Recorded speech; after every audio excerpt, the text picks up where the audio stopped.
Hati boleh ambiar, tetapi optimisme kita harus tetap bersinar.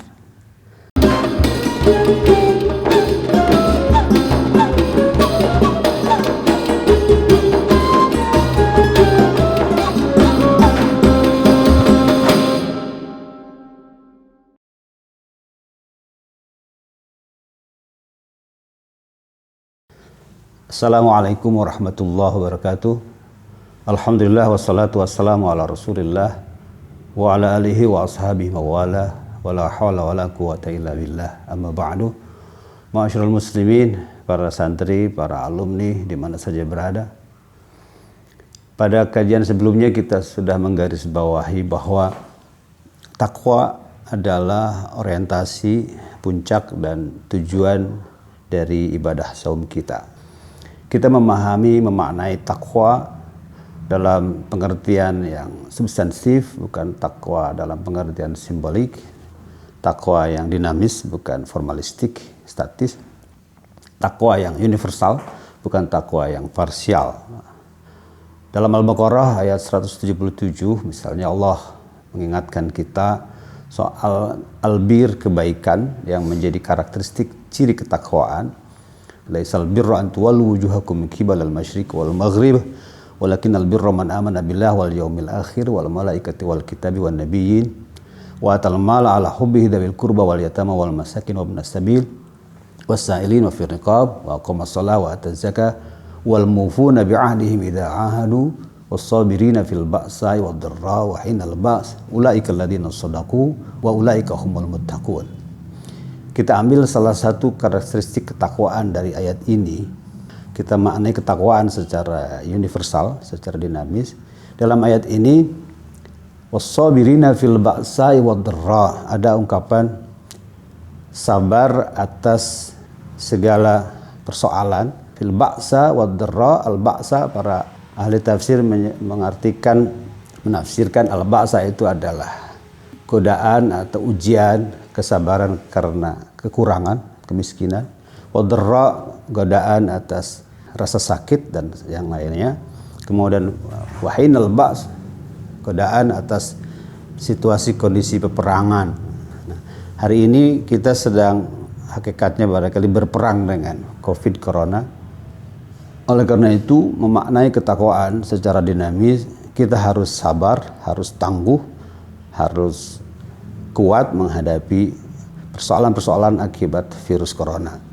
Kita tahu bahwa dampak dari COVID-19 bukan hanya pada aspek kesehatan fisik, tapi juga yang lebih dirasakan sekarang adalah persoalan ekonomi.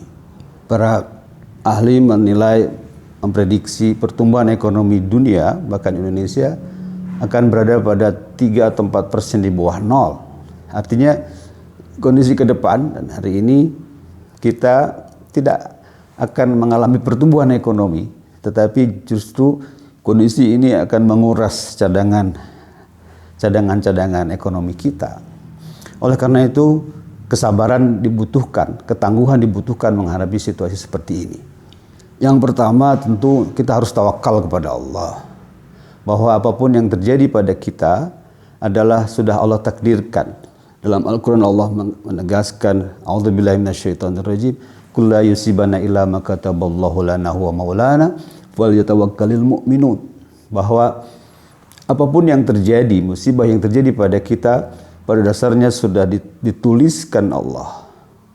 Kita harus husnudzon pada Allah bahwa apa yang Allah takdirkan, apa Allah tulis di Lauh Mahfuz tentang kita tidak bermaksud menyakiti atau memusnahkan, memberatkan kita. Huwa maulana, Allah adalah penjamin, pelindung kita. Maka kita harus husnuzon pada Allah. Falyatawakkalul mu'minun, orang-orang yang beriman tawakal kepada Allah. Dalam tradisi kita di pesantren ada tasabat tawakal, militan dan teguh pada niat dan pendirian, terus berusaha secara maksimal menyempurnakan ikhtiar. Maka tidak boleh berhenti berusaha, tetap tawakal kepada Allah Subhanahu wa taala. Yang kedua, kita harus tetap optimis bahwa virus ini akan segera berakhir. Pandemi ini akan segera berakhir. Badai pasti berlalu. Fa inna ma'al usri yusra.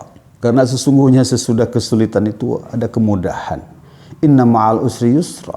Allah mengulang kembali, sesudah kesulitan ada banyak kemudahan. Sayaj'alullahu ba'dal usri yusra, dalam ayat lain. Allah segera akan menghadirkan kemudahan-kemudahan sesudah ada kesulitan. Para ulama memaknai ayat ini misalnya secara bahasa, al-us itu dengan isim ma'rifat yang definitif, sementara yusra itu isim nakirah indefinitif.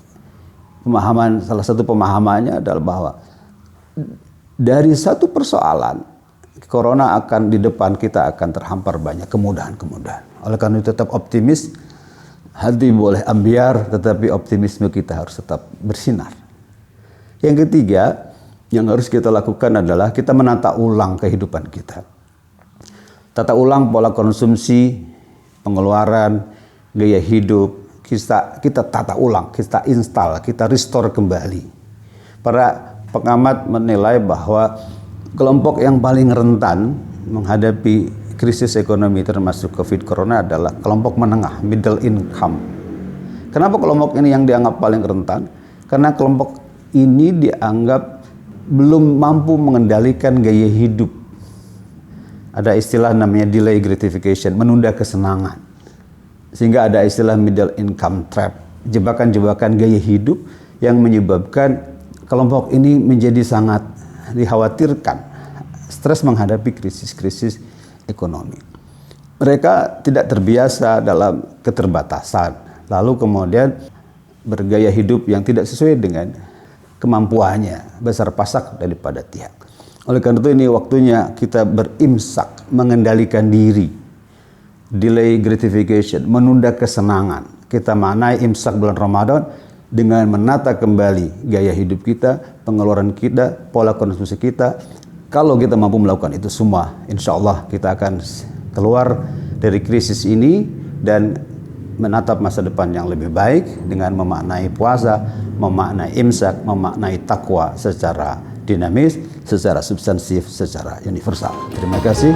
Assalamualaikum warahmatullahi wabarakatuh.